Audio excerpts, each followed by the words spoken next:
What a week it's been. It's been on many levels, whether it's in the political world, whether it's in the faith world, which kind of in my world, it all kind of runs together, intertwined as far as faith and the political landscape. And it's just all, to me, it's just all big one arena. Reed, it's good to see you this evening. I don't know if you've heard, but I've been really following the helicopter crash that the Iranian president was on, he and the prime minister. And of course, Reed, I don't wish no harm on anyone, right? I mean, my heart goes out, to their families. My heart goes out, to their nation. Unfortunately, they believe a lot different than what we believe. The Muslim faith, their direction, it does not lead them the same path that my faith leads me. When I saw that, I couldn't help to think back to several months back whenever you have Hamas going into the nation of Israel and killing and doing everything they can to destroy the nation of Israel, which is backed by Iran. I'm not saying that God put this helicopter to the ground, but what I am going to say is this, that you need to leave the nation of Israel alone. No matter if you like them, no matter if you don't, you need to leave the nation of Israel alone. And as I see the president and the prime minister on the helicopter with him, of course, my heart goes out to them. And I wish them, I hope and pray that somewhere they change course and put their trust in Christ. But at the same time, you need to leave the nation of Israel alone. And whenever I see that happening, and I see the direction of Iran, and I see their people, and I see their president, their prime minister, and the chants, that they chant, about destroying America and how much they hate America.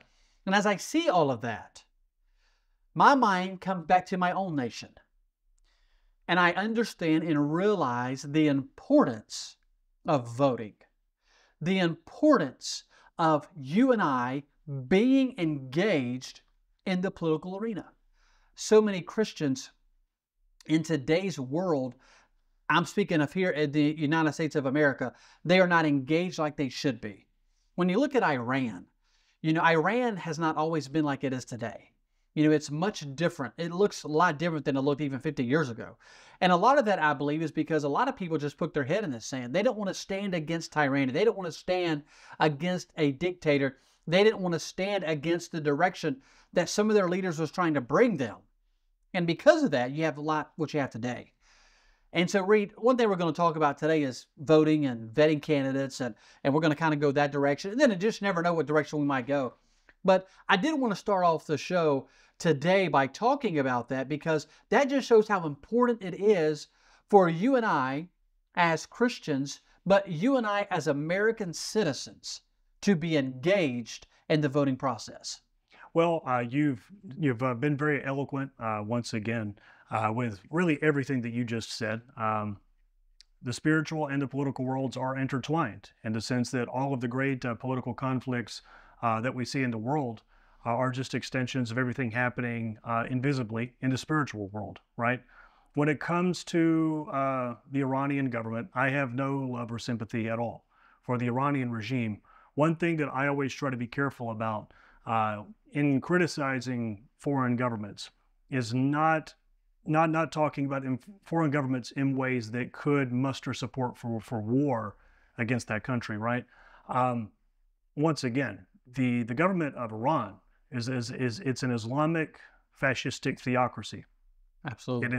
It is fascism with an Islamic face, as someone else, as another writer long ago put it. I have no sympathy at all for that government whatsoever. I have all the sympathy in the world for the Iranian people who are being held hostage by that government, right? And that goes back to engaging the political arena and not allowing tyranny to overtake one's homeland, which I more and more see becoming a very real possibility in this country, right? I try to stay optimistic, but I think that that's realistically where we're headed if we don't continue to be engaged, perhaps even on a more intense level than we've been previously.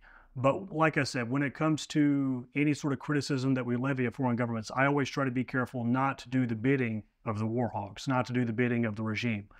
But I agree with everything that you just said. It's kind of interesting. You said you wanted to talk about the importance of voting. I'm guessing you mean that just in terms of how we as American Christians, as American people of faith, remain engaged.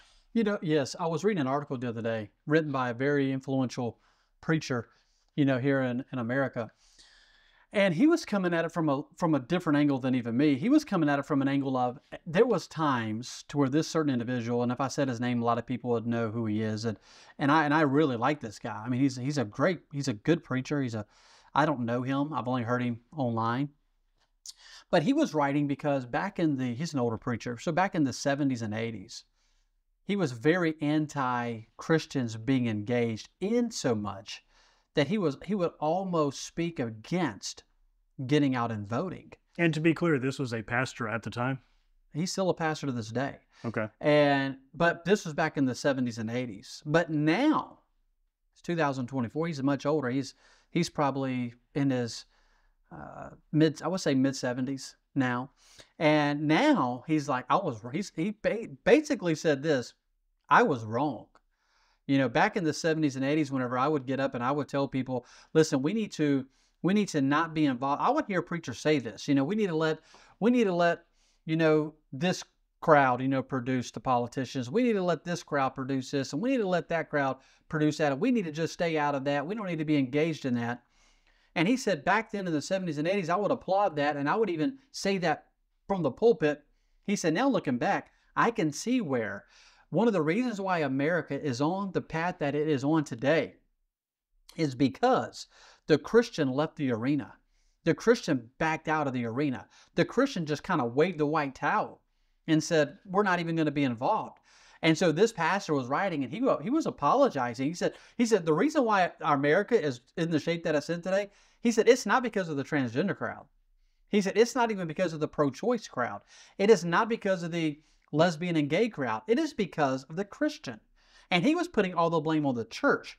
And he took a lot of the responsibility himself because he is a very well-known, preacher in our country, which I really appreciate this gentleman, coming out and saying that because it really helps.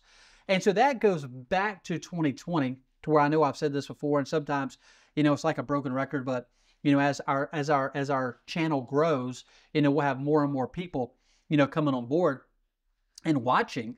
And so, and I said this Sunday night in my service when I was preaching at church Sunday night. I said, some of you, this is the first time we had visitors at church, and I said, some of y'all have never heard me preach before, and a lot of you've heard me preach many times. And so those of you that have heard me preach many times, you've heard a lot of my same stories.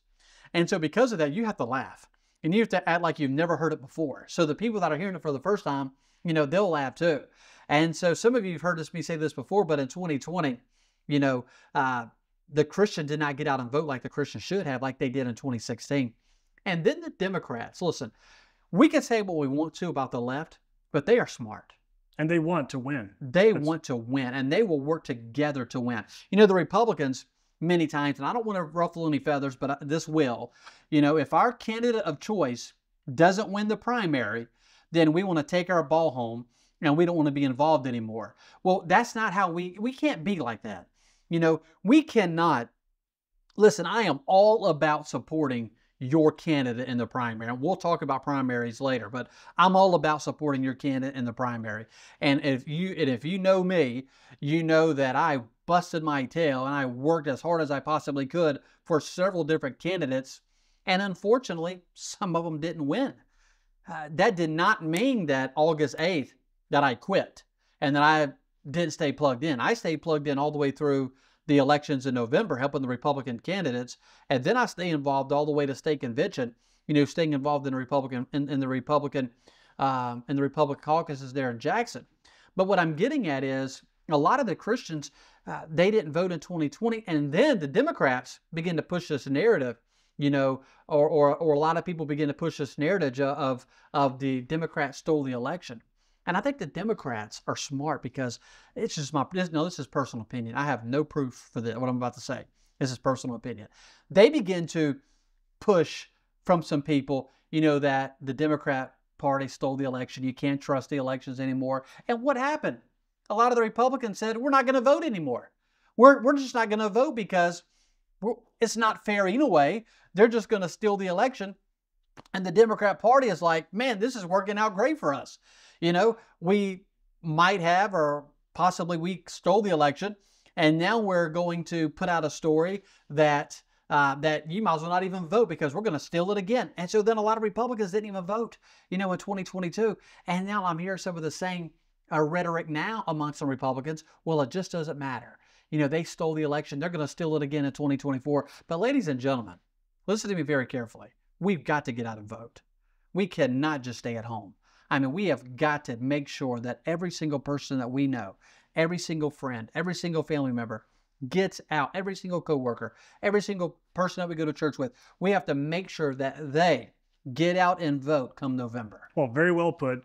Once again, you said that we have to remain engaged well after the primary date, August the 8th. I would push it even further. I would say that we have to remain engaged even after our candidate of choice gets elected and takes office, because whenever your candidate of choice takes office, for example, in your state legislature or in U.S. Congress or in the governor's office, wherever they are taking office, that's when the real fun begins. That's whenever you have to start fighting off the snakes.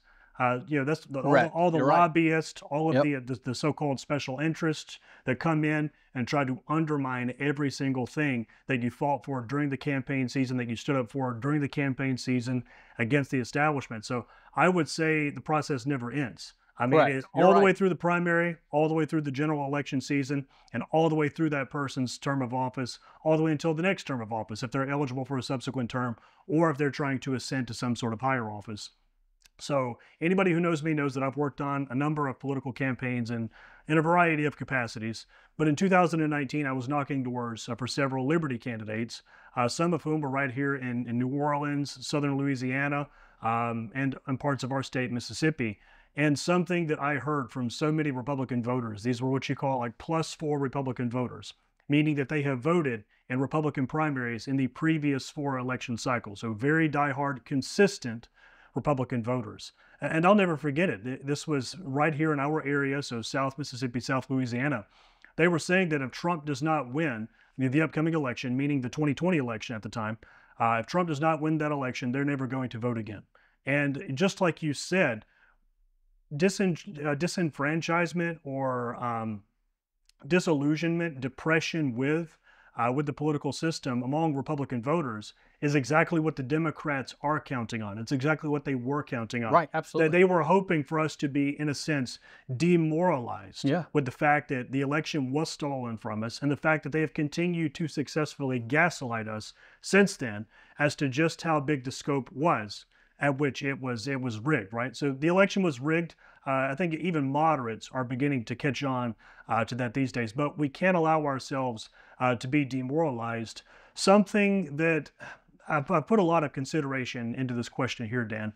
Those demoralized Republican voters who are saying that they no longer want to vote, they're not suddenly disinterested in politics. Their interest in politics is still there. It's just taking on a different, perhaps a darker shade.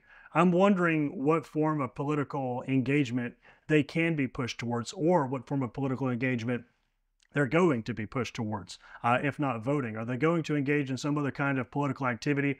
And I actually wonder if we're going to be looking at some sort of political violence happening at some point soon, as people on both sides of the equation, so to speak, become increasingly just increasingly angry, increasingly resentful towards just how corrupt our system is. It's something that I think about pretty often. I don't know the immediate answer, but I can tell you that whenever people don't feel like the legitimate methods of political change are available to them, they will sometimes resort to illegitimate methods. And I think that's a very different can of worms that has to be considered. I agree, but the one thing that we have to think about for today is I don't think we are there, in Not that yet, landscape. I anyway. don't think we're there. I still think, and I still want to believe with all of my heart that come 2024 November that we're going to have a fair election. And so from now until November, and I'm not even sure what that date is. I think it's November 6th or November 7th. But from now until then, every single show that we do, every single day on Facebook, every single day on Twitter, every single day on Instagram. I mean, every single conversation that I have, nearly, on social media, I try to post several different posts every day. And I don't do a good job in this, but I try to post something about the Lord every day. I try to post something about my family every day. And I need to post something about Donald Trump every day, about just getting out the vote. And so when it comes to conversations with people, you know, a lot of conversations, and some of it has to do with who I am and people know me, but a lot of the conversations go to talking about the political landscape, talking about Donald Trump. Do I think Donald Trump is going to win? Do I think that he can beat Joe Biden? Do I think that the election is going to be fair? Do I think that the election is going to be rigged? Do I think that Joe Biden's even going to be on the ticket? And who do I think Donald Trump's running mate's going to be? Listen, if I could answer all these questions, I would give Reed some money so he can go to Vegas and bet for us. I mean, if I can answer all those questions, you know, because I don't know the answer to none of that.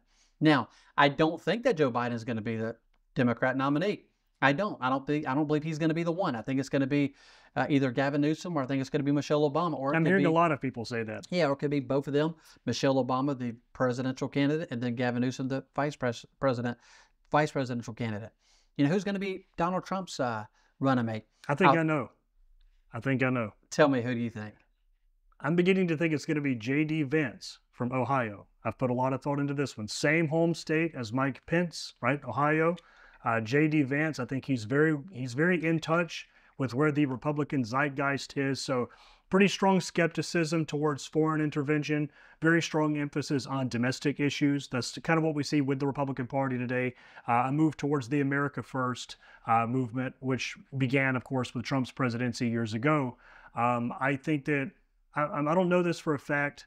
Don't be surprised if it's J.D. Vance. I've also put some thought into Sarah Huckabee Sanders. I think what Trump needs to be looking for, if he's smart, is going to be loyalty, because he was stabbed in the back by how many of his cabinet members from the previous administration came out against him, ran against him. So you had Mike Pence, for example, his short-lived, embarrassing, pathetic excuse for a presidential campaign. Nikki Haley, maybe the biggest traitor of them all. Mike Pompeo, another one. Absolute backstabbers. I think Trump's going to be looking for some loyalty. I think that Sarah Huckabee Sanders tilts a little bit more towards that loyal side of his former cabinet members. She really proved herself as the White House press secretary. So Sarah Huckabee Sanders is that's my second highest pick as far as who I think he's going to pick. I'm inclined to say it's going to be J.D. Vance. I think there are so many wins strategically with J.D. Vance. That's what I think. So I thought, and I was pulling for Kristi Noem. And that's who I thought it was going to be. Like I was gung ho. Kristi Noem, thought she was going to be the vice president pick. And then all of this stuff came out about this dog. And it's not the fact that she killed the dog, because I've heard her explanation, and I don't want to get into that conversation of it. But the fact that they even put that in a book. Like, how stupid were they? Good. What were they thinking? Like, even if the dog, remember Old Yeller? Did you ever watch Old Yeller? Yeah. You know, I tried to forget about Old Yeller, but I watched it. So I watched Old Yeller. And I cannot tell you, I watched it probably 4, 5, 6 times. And I cried whenever they shot Old Yeller. I mean, I wept. You know, I wept. I had a dog, and his name was Fitzaroo. And my dog... Fitzaroo? Fitzaroo. Okay. And it was a chow. And I was in the road, and a car was coming down that road, and my dog pushed me out of the road and literally ran over and died. And whenever I was a little boy. And I remember Fitzaroo, I cried, man. I cried so much when Fitzaroo died, and I buried Fitzaroo. And I went out there like 2 months later and dug up Fitzaroo.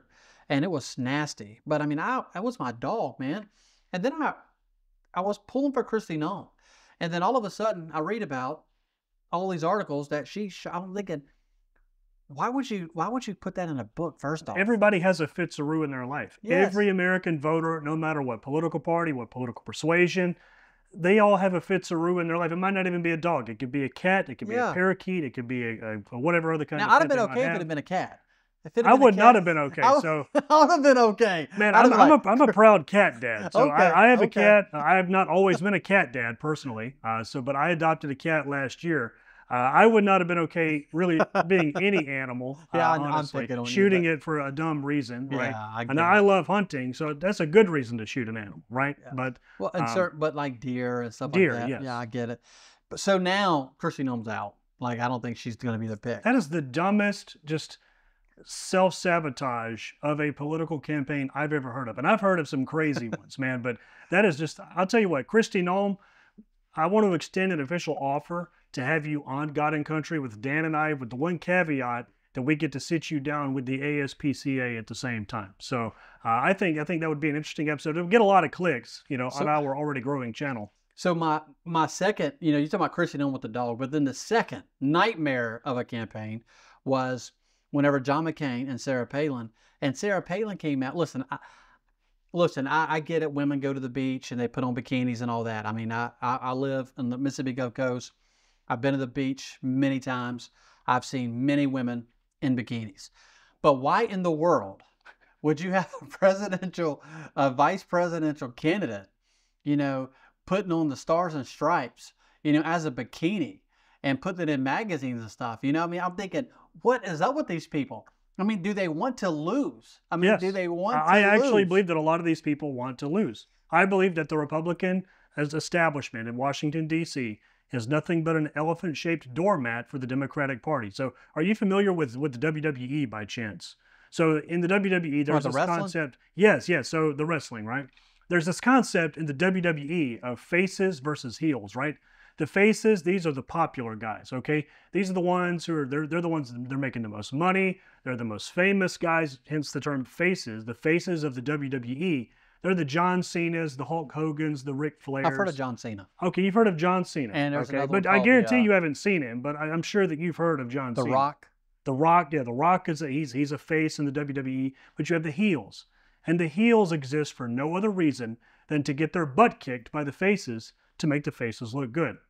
In Washington, D.C. politics, the Democrats are the faces and the Republicans are the heels. So yes, I think they want to lose. It seems that a way, with some of these. I mean, like when you put "I shot a dog," and that's horrible. And then I'm gonna get dressed up in a bikini with the stars and stripes on it. That's gonna give me some votes. Yeah, no, it's not gonna work for you. And so we have to be smarter. That goes back to talking about vetting candidates. We're gonna talk about that here in a little bit. Vetting some of these candidates before they get on the national level. And that's a beautiful thing about this whole thing that came out about Chrissy Nome. I am glad that it came out now. Right. Before Donald Trump does tap someone to be his vice president.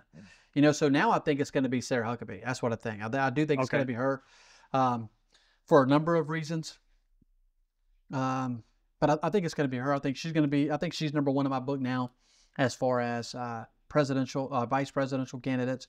And I'm going to tell you somebody else that's been talking a lot lately on the news, and he was talking a lot yesterday about immigration, and he was on CNN, I believe it was, where he was doing an interview, and that's Rubio. Oh no. And I don't trust Rubio. I have a lot against Rubio here on this. So I don't either, but I'm just giving you my opinion on who I think is in the lead, or who's up there 1, 2, 3, 4, 5, for VP picks. And he was talking about immigration. He was really taking Trump's back. And so I've been seeing a lot of him lately. And then Tim Scott, I think he is a potential. But who I would like outside of Sarah Huckabee is, of course, we know a lot about this guy. And he's somebody that Trump did have on his cabinet, but he never stabbed Trump in the back, at least not that I'm aware. And that's Dr. Ben Carson. I think Dr. Ben Carson has done very well. I mean, he seems to be very, very good in the sense of America first. He's obviously a very smart man, but I could also see him as far as being a vice presidential pick. But right now, if I had to say number one, I think it's Sarah. It's interesting that she's your number one and she's my number two as far as predictability. The other guy you mentioned, I've never heard of him before, except you mentioned him the other day we were talking, but I've never heard of him until now. So not J.D. Vance, but someone else? J.D. Vance. J.D. Vance from Ohio? Yeah. So he's the author of Hillbilly Elegy. He's very in tune with the populist streak and the Republican Party. I wanted to get to Marco Rubio real quick, and I wanted to kind of tear into him for a minute. This isn't the official position of God and Country, by the way. You could feel totally differently. Marco Rubio was a member of the Gang of Eight. He co-authored an amnesty bill for untold numbers of immigrants. I saw Marco Rubio on CNN, the same exact interview you're talking about. I feel like I could see right through him. I think he's a liar. I think that he's a calculating politician who's trying to audition for the VP spot. I think that if you were to have Marco Rubio become vice president and somehow take power after Trump, whether it's 2028 or whether it's in the middle of a Trump presidency, for any number of reasons, you would see Marco Rubio become the most pro-amnesty, pro-mass immigration president in history. I think he's a total liar. I don't trust him. I don't trust little Marco. You can feel totally differently. That's fine. So let me But make I something think clear. he's a politician. He's not even a human being. He's a politician. And so I pray for every politician's soul, just like you.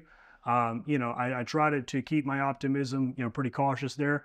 But I don't want him anywhere near the White House. I think that we might call him a sort of false prophet. So those are not my top 5. Okay. That is who I think. I hope not. That's man. who I Oh, think. I hope not. I think I would like to see Tucker Carlson. I would like to see Oh, maybe Michael absolutely. Savage. I mean, I would like to see, even maybe not him. I don't want to say his name on the air, but he was good at one time. But Sarah would be a top pick for me. But I think Marco is somebody that I think you're right. I think he is wanting to be that vice president pick. Pick me. Yes, That's him. but going back to the vetting of candidates today, with the access to the internet and the access to social media and the access that we have right at our fingertips, there is no excuse why every single person that is going to run for office, there is no excuse why we don't vet them. We should know everything about this person. Look, whenever somebody goes to run for office, and when somebody goes to run for office in Mississippi, especially on the coast or statewide, we're going to get a phone call and they're going to say, hey, can we go get a cup of coffee? And so we'll go get a cup of coffee. And we'll be sitting there, and I have a list of questions that I'm going to ask. And I got a list of things that we're going to talk about, and we're going to discuss certain things. And we're going to discuss it from several different angles.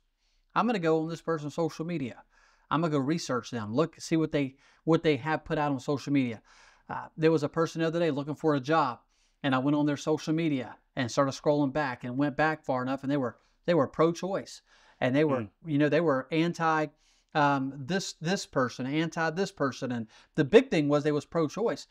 I don't So want were to they still pro-choice when they applied, or were they formerly pro-choice? No, they're still pro-choice. Oh, This no. is very recent. Okay. And so you can vet candidates, whether it's presidential candidates, whether it's congressional candidates, whether it's local.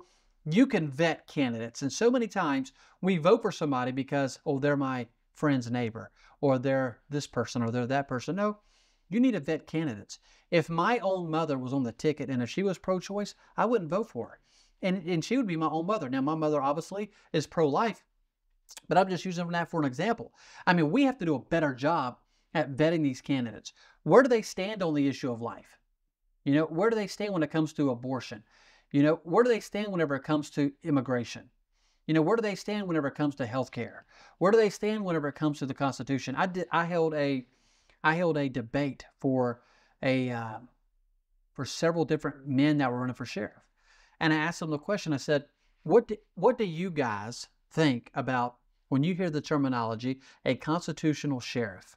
What does that mean to you? Out of 5, only 1 could really answer the question. Really? Absolutely. Wow. And only 1 could answer it. And the one that answered it, he's the one that won, which is good. But the other 4 didn't even know what a constitutional sheriff was. They didn't even understand their powers, that the sheriff has, and that they are the most important person in that county whenever it comes to pushing back against the federal government. Mm-hmm. And so many times, we're going to vote for somebody because, they have a cute commercial. We're going to vote for somebody because they have a pretty family. We're going to vote for somebody because, they sent me a postcard in the mail. We're going to vote for somebody because they did this. Or no, you need to find out where this person stands on the issues that really matter. Because people say, well, it doesn't affect me. Oh, it does affect you. It does affect you. Look at the price of gas right now. Look at the price of cheese. Look at the price of milk. I mean, milk is expensive. I mean, I buy groceries every single week for a family of 7. My grocery bill is between $450 and $500 every week. Every week. Now, back several years ago, the same groceries were about $250. So my grocery bill has nearly doubled, since Joe Biden has been in office.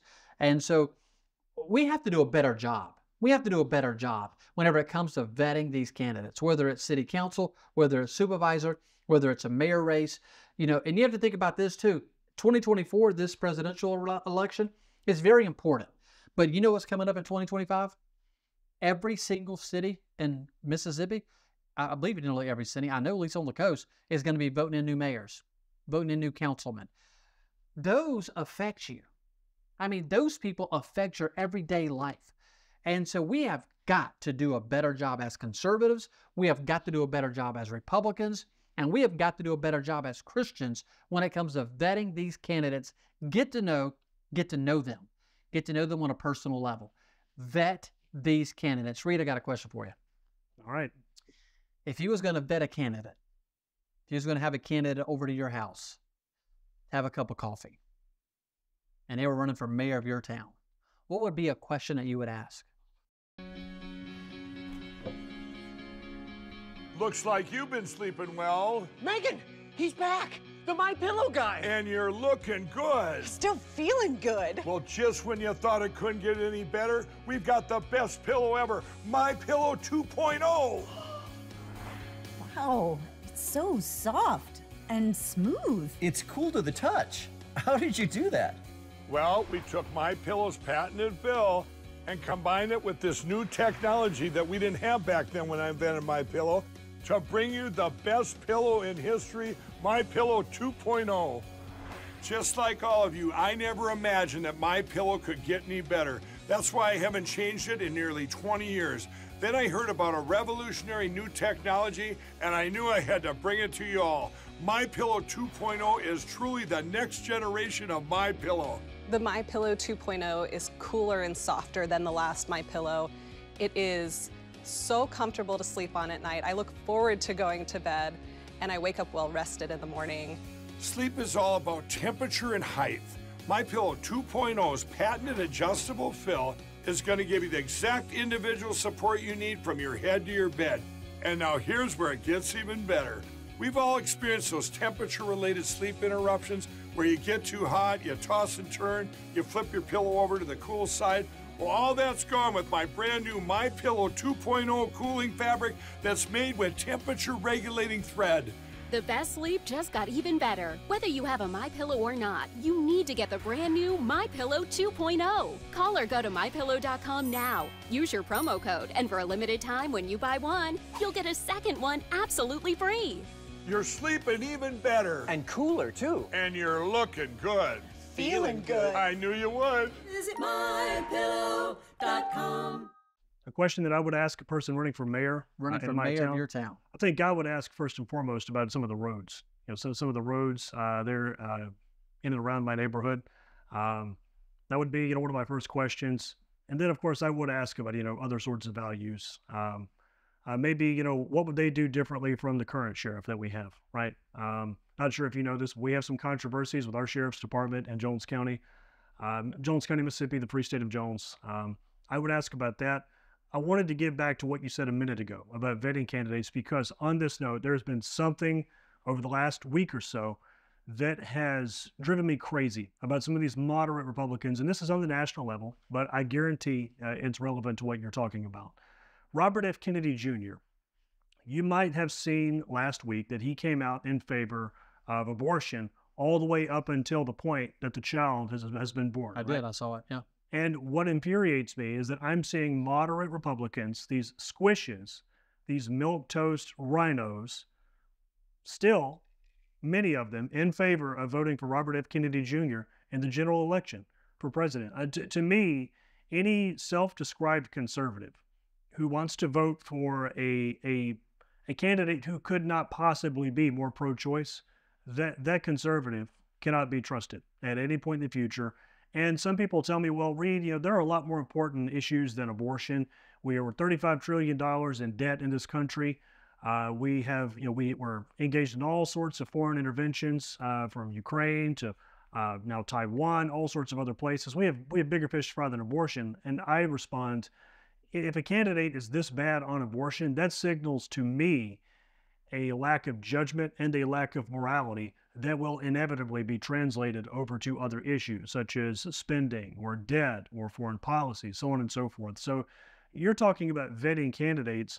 I think that we're at a point now in this country that Republican voters, many Republican voters, are so desperate that they'll settle for almost anything. They'll settle for almost anything less than what is truly conservative, right? Whereas we look at our enemies on the left, they're very serious about making sure that their candidates will pass muster or at least utter all the right shibboleths during the election season before they get elected. Like you said, The left wants to win. Republicans, conservatives, we're not as serious about actually winning. It's almost like we want to lose sometimes. So just this stuff with Robert F. Kennedy Jr. has driven me crazy over the last week and a half, 2 weeks or so. So several months ago, I guess, maybe close to a year ago, Robert Kennedy was, at one time, he was leaning more pro-life. I did hear some things. I have some friends of mine that were supporting Kennedy, and he was leaning strong pro-life. And then when this came out, I saw what you're talking about, and I saw it, and I was like, what in the world? I thought this guy was leaning more toward the pro-life issue. And so I took the video, and I took the video, and I sent it to some friends of mine. I was like, he is not standing where he once said he stood. And so it even ticked off some of these people. But still, you're right. I still see people courting this guy. How can you as a Christian court a guy that's pro-choice? How can you as a conservative court a guy that is okay with a lady being 9 months pregnant, and you're okay with them killing the baby? I don't believe that you can. I believe that there are a lot of, I would dare say, fake Christians. A lot of people who claim, to belong to the faith, who claim to embody Christian values, but there is no legitimately Christian argument to be made for the pro-choice agenda at all. I mean, if you believe that God is the author of life, there's no room for negotiation on this issue. There's no room for compromise on this one. If a man or a woman will not fight for the right for a little baby to live, that person is not going to fight in a lot of other areas. That person is not going to fight to lower taxes. If that person doesn't care about the baby, you think they really care about the national debt? I mean, let's just be honest here. If you can't be willing to fight for the most vulnerable, and that is a child inside that mother's womb, and if you're not willing to fight for that child, don't sit here and tell me you're going to fight to get rid of her, to lower the national debt. Don't sit here and tell me that you're going to fight for my right to carry a gun. Don't tell me you're going to fight for my right to say whatever it is that I want to say. I'm going to look at you in your God-given eyeball and tell you you've gone crazy.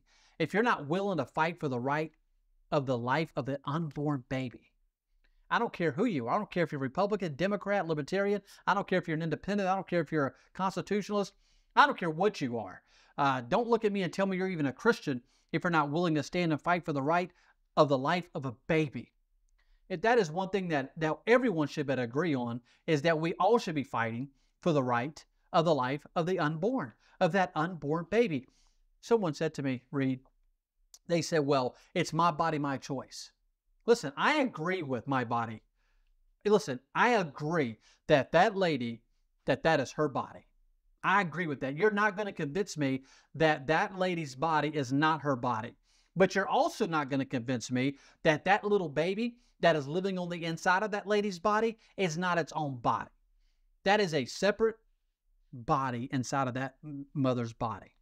It has a heart. I remember going to the doctor when my wife was pregnant with my children, and they would do an ultrasound, and they would put that little thing on her, and you could look at her and you can see, the little boy, the little girl, and they'd be moving their hands, or they'd be, either sucking their thumb, or they'd be, you hear their heartbeat, all those things. I remember the first time that I saw my oldest son, Quitman, tears began to run down my face. And I thought to myself, how can anybody in their right mind be for killing that little baby?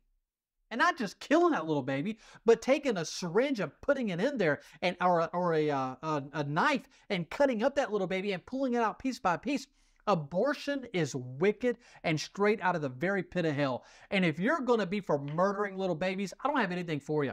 I don't have nothing for you. I don't care who you are. I don't care what church you go to. If you're a preacher, and if you're going to be pro-choice, listen, you ain't no more a preacher than Jezebel was a preacher. You need to turn in your certificate. You need to take your Bible and you need to put it back on the desk and leave it there. You need to get right with God. You probably need to get born again. You need to get saved. There's no way that anybody that claims to be a Christian is going to be for killing little babies. Try to convince me otherwise. Come on the show. You're welcome to come on the show, and we'll talk about it. I see some of these guys. These pastors want to get up and they want to talk about, we need to support this candidate, Joe Biden, and Joe Biden's pro-choice.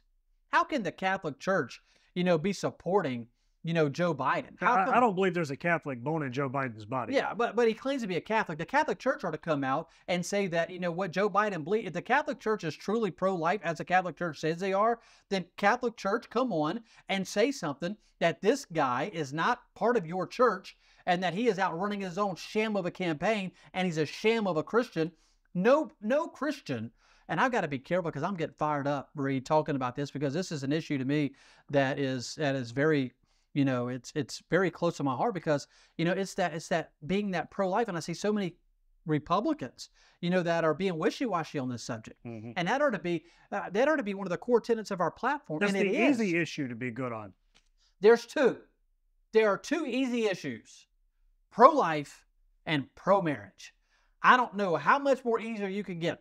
I mean, if you're Republican, and in Mississippi's Republican platform, marriage between a man and a woman is there.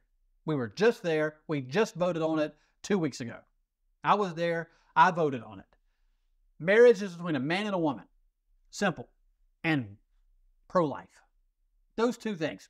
If you're not one of those two things, listen, I could care less what you think about the Second Amendment. I don't care what you think about free speech. I don't care what you think about anything else. None of that stuff matters to me. If you ain't pro-life and if you ain't pro-marriage, the conversation's done. We're over. I'm done. I'm not supporting you. I'm going to do everything I can to make sure you get beat. Well, I totally agree. At the end of the day. Totally agree. Have you looked into Salvador Cordileone? He's the bishop of the Diocese of San Francisco. This is in the Catholic Church, by the way.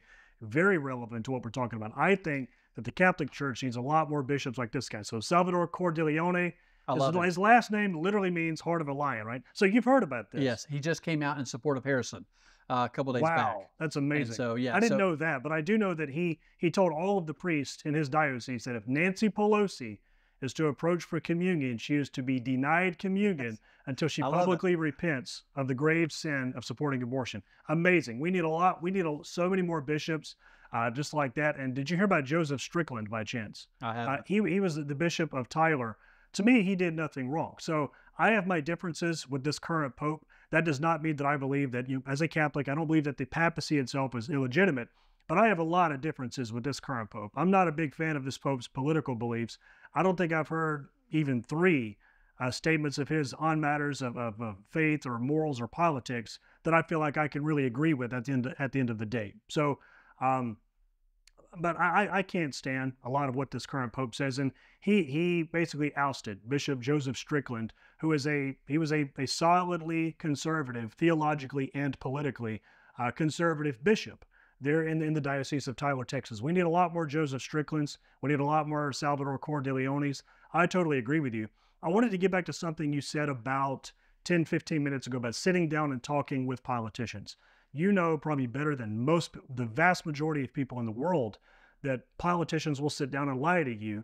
They will tell you a lie just as comfortably as I'm sitting across this couch talking to you right now. I don't really think that politicians ought to be treated as people when it comes to using leverage against them. I think that every politician is a machine that operates on basis of 2 levers, right? In reaction to 2 levers, getting elected, getting reelected. That's about it. Every incumbent Republican's worst fear is a primary challenger. I think that what we need to do is get a little bit smarter about how we engage the public arena, so to speak, as Christians, as conservatives, as people who believe in liberty. I think that if there is a Republican who is in office, he's an incumbent, and he's doing a good job, he's embodying and supporting conservative Christian values such as abortion, such as being pro-life, guns, so on and so forth. I think that that's a candidate we should stand behind and not challenge in a primary. But if there's someone who is buckling on our values, I think that the biggest threat we can wave over their head, that sort of Damocles, is a primary challenger.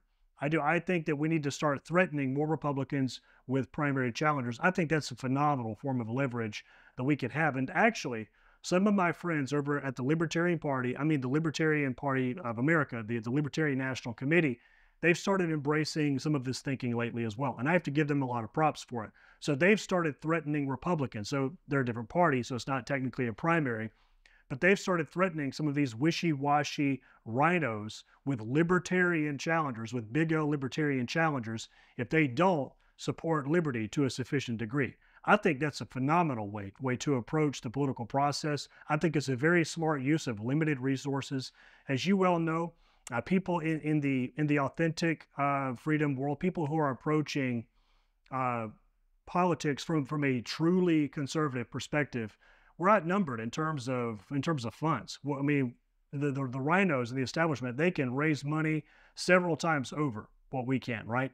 But a way I think we can leverage our resources intelligently and strategically is by threatening more and more of these rhinos with primary challengers whenever they do wrong. And like I said, the flip side of that is that whenever an incumbent Republican does right, whenever he actually sponsors, co-sponsors, and passes legislation that is pro-freedom, pro-liberty, we reward that person and say, okay, you can get another term without us, hitting you with a primary challenger. I agree. I think one thing would be good is if the party in itself would call out, some of these Republicans who back off of some of these issues. I remember in this last session, there was some Republicans in Jackson that was promoting Medicaid expansion. And our governor was very strong, stood very strong against Medicaid expansion. And Medicaid expansion, that they were trying to pass and not pass in Mississippi. And one reason was because our governor stood very strong against him. And I applaud, Governor Tate Reeves for standing against, this Medicaid expansion. But I think another thing that needs to happen is the party in itself does not need to be nervous or doesn't need to be scared about hurting some of these guys' feelings. I mean, whenever you're going against the Republican platform, then there is nothing wrong with the Republican Party, the state party, calling out, some of these Republicans, because listen, we stand against Medicaid expansion. It's in our platform. We're pro-life. It's in our platform. We're this and there's a lot of things that we are, that makes us, a Republican. And whenever you start going against some of these core tenets and core principles of our party platform, then the party needs to say, no, you need to get back in line. Look, let's have a meeting here. Look, if you don't come back where we are on this issue, well, we're going to call you out. We're going to help fund somebody to run against you because you are not acting as a Republican. And so there are several people who, that I think that if the party sat down and said, if you'll come back, we won't fund somebody against you. But if you're going to keep going this way, well, then we're going to fund somebody to run against you. And there's another thing, and I'm not sure how this works legally, but some people should not even be allowed to run as a Republican. Listen, if you're not standing on some of these core principles that we hold as Republicans, then you shouldn't be able to run as a Republican. Why would we allow someone from the Democrat Party to just switch and run as a Republican? I don't know why we allow that. It's utterly ridiculous. It seems like Mississippi has an extra dose of those kinds of Republicans. I'm not really sure why. I'm not saying Mississippi is the only state that deals with that, but I'm not going to name names, even though, I really want to. But in this state, we have a lot more of these, let's call them political false prophets, so to speak. Even the Libertarian Party. Why would we allow a Libertarian? There were some Libertarians running against some of my friends, in the Republican Party. But are these are good conservatives in the Republican Party, and you get some goofball big L libertarian who wants to diminish their chances of getting elected for whatever reason, right? Well, I'm not sure what they ran for, but some were like, "Well, I'm just going to run as a Republican next time." Well, you're not going to get my support. I'm not going to support you because even when you look at the Libertarian, let's talk about Libertarian for a moment. And this is, I got into a really good debate with a Libertarian, and about two issues. And one issue was, and correct me, I could be wrong, but they might have changed it. But in the Libertarian platform, is it not pro-choice? It basically is. It won't outrightly say that. However, you might not know this. In 2022, the Libertarian Party actually struck abortion completely from their platform, right? But the Libertarian Party, in my assessment, and full disclosure, I used to be the communications director for the Libertarian Party, and I wrestled with these people. Doesn't ask you another I fought these people. No, I fought these people tooth and nail when I was there. I got tired of it. I said, I love y'all, some of y'all anyway, you can't be helped. But to your point, I think the Libertarian Party is de facto pro-choice. It was one thing I hated. They're also pro-prostitution. I've never been in favor of legalizing prostitution. I can promise you I never will be. So where is the Libertarian Party at on marriage? Nowhere good. They are bad on a lot of issues. So I want to say this. Ron Paul is currently a member of the Libertarian Party. Maybe you don't know that, but after he more or less left public office, he joined the Libertarian Party. That's his political affiliation, even though he's pretty divorced he's divorced from like, public office and stuff like that, has been for several years. I think, here's my question for you. Is there a case to be made that we should look at a person's like stances on the current issues versus their party history? Because what I've noticed is there are a lot of people who have all the same frustrations with the Republican Party that you and I have, but they go to the Libertarian Party in an attempt to try and change it or leverage what little political influence they can from within the Libertarian Party to challenge weak Republicans. So maybe I think I'm a testament to the fact that there are some good former big L libertarians out there. But I understand where you're coming from. Their platform, it's horrible on a lot of issues. I was never in support of prostitution, never like they call it sex work, legalizing sex work. Their views on marriage, couldn't stand it. I'm telling you, man, when I was at the Libertarian Party, I was at war with these people all the time. It was an interesting chapter of my life. I don't regret it. I felt like I was able to do some good there despite my differences ideologically with that party. But so you had another question for me. Is that right? Well, I'm going to answer your question.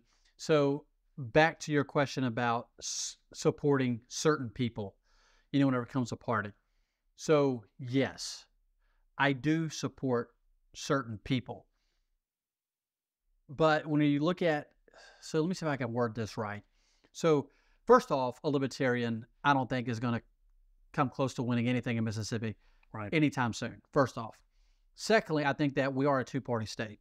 I think either going to be Republican or Democrat. Right now, we have a supermajority in both houses in the Republican Party. We have all 8 statewide elected offices, Republican. There are some areas in the state of Mississippi that a Republican can't win, that it's going to be a Democrat.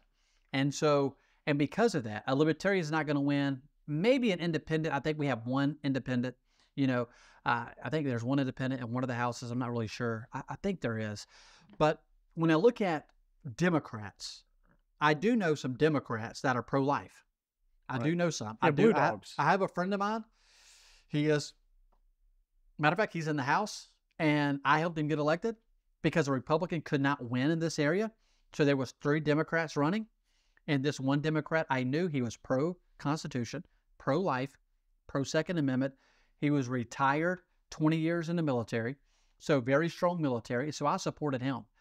A Republican was not even running. A Republican could not even win. And so, but if there was a Republican running, I would have supported the Republican. Right. But I supported the best Democrat because this Democrat aligned with me in a lot of the key areas. And he won. He's in the House. So we agree occasionally there is a non-Republican who is worth some degree of support, depending on the circumstances. Depending on who they're running against. And who they're running against. I will never support a Democrat against a Republican. I will never support a Libertarian against a What if Republican. it's a conservative Democrat against a liberal Republican? I'm curious. Define. So first off, like a conservative, so you're saying if you had a pro-life Democrat, pro-Constitution Democrat, pro-gun, right, pro-military, and then you had a Republican that was like Mitt Romney or further left, that was pro-choice, you're talking about anti-Second Amendment, right? Yeah. I mean, he's just calling himself a Republican. There's no way I would support that.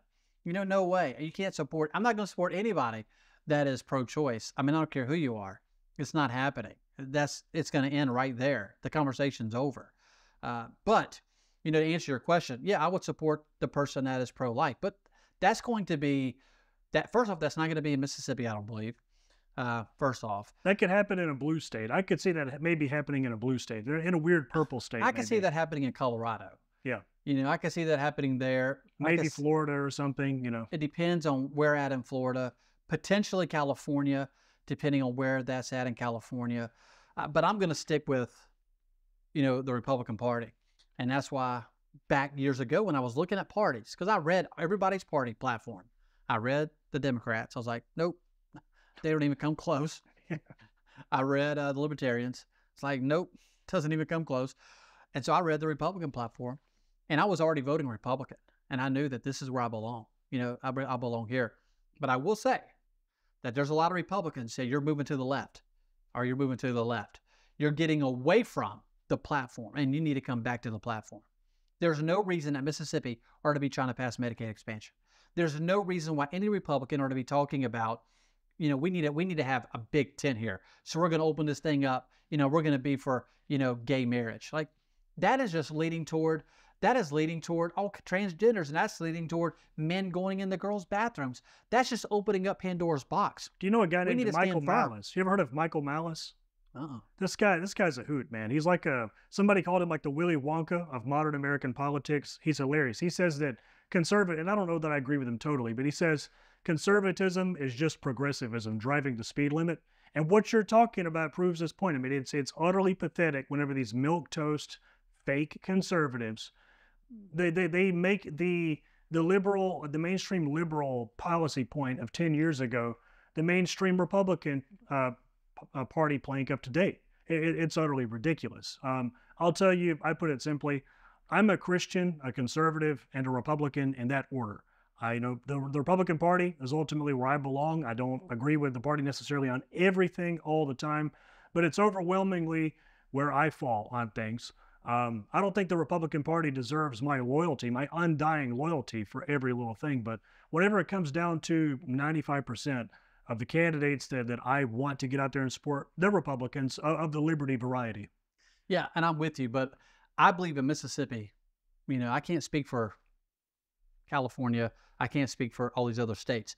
But I believe in Mississippi. I believe that we have a strong party as far as a strong Republican Party here in Mississippi. Does every candidate win that I want to win? No. And does sometimes Republicans go far more to the left than what I want to go? Absolutely. Am I going to move from where I'm at? No. I'm not going to move. I'm going to stick to being pro-life. I don't believe I'm pro-Second Amendment. I'm going to be right down the middle. I'm not moving from being where I'm at as far as being a conservative, a Christian, conservative, and a Republican. And at the same time, I'm also not going to be scared to call out Republicans when Republicans don't act like Republicans. If you are going to vote like a Democrat, I don't mind calling you out on that. Now, am I going to get on social media and do it? Listen, when I was younger, I would. But am I going to now? Probably not. Am I going to make a phone call, go sit down with them and talk to them face to face first? Yes. If you keep going to the left, will I call you out on social media? Or yes, most likely. But at the end of the day, it's important that we get Republicans elected. It's important that the Republicans we get elected stay acting like Republicans. And if they get to voting like a Democrat, then we run somebody against them in the primary and we send them home. We send them back to the house. But none of that can happen if you're not engaged. None of that can happen if you aren't involved. None of that can happen if all you do is get on social media and talk about it. You have to do something about it. You've got to knock doors. You've got to make phone calls. You've got to give money. You have to go vote. You've got to get your friends to go vote, your family to go vote. If you're not willing to do any of that, then don't do anything on social media either. And might as well just go live in a hole somewhere. Don't get on social media and scream about how bad one party is over the other if you're not willing to do something to change that. I wrote an article today, Reed, about the future generations, on why we're doing what we're doing. It is for the future. It is for our children's children. And it's important that we as conservatives and we as Christians and we as Republicans are involved and engaged. Yes, get loud on social media. I'm all about that. But what I'm saying is, don't just be loud on social media. Be loud at the voter's box. Be loud on the telephone. Be loud in writing a check, to that conservative candidate. Be involved, be engaged on every level of the voting process. Amen, brother. Couldn't have said it better myself. Well, at the end of the day, we have to continue to work. We have an upcoming election in November where I believe it's the most important election in my lifetime, and dead sure, probably in the United States of America, this is the most important election. And we have to do all that we can to get Donald Trump elected. How do we do that? We do it simply by phone calls, as we already talked about, giving money, sharing things on social media. Yes, sending text messages. Yes, bringing people to the polls. Get your preacher involved. Get your preacher engaged in the political arena. Get your deacons involved. Get your Sunday school teachers involved. Do a voter ID drive at your church where you get Christians to register to vote. It's a shame at how many Christians aren't registered to vote. Get people involved. I believe it's important to vet candidates. I believe it's important to ask questions. I believe it's important to be involved, to be engaged. I want to say thank you for watching. Thanks for tuning in. If you haven't already shared our Midnight Ride TV, share it. Retweet on Twitter or on X. Copy and paste the link from YouTube and send it to your friends. Share it everywhere that you can and help us get out our conservative message. Once again, thank you for tuning in. Thanks for watching. God bless you, and God bless these United States of America. Hey guys, it's Reed here. I don't say this about a lot of people, but I have to say Mike Lindell is a real patriot, and we could not be more thankful to him and MyPillow for sponsoring today's episode of God and Country. Remember, go to MyPillow.com and save huge on a great night of sleep by entering the promo code Midnight Ride. Thanks.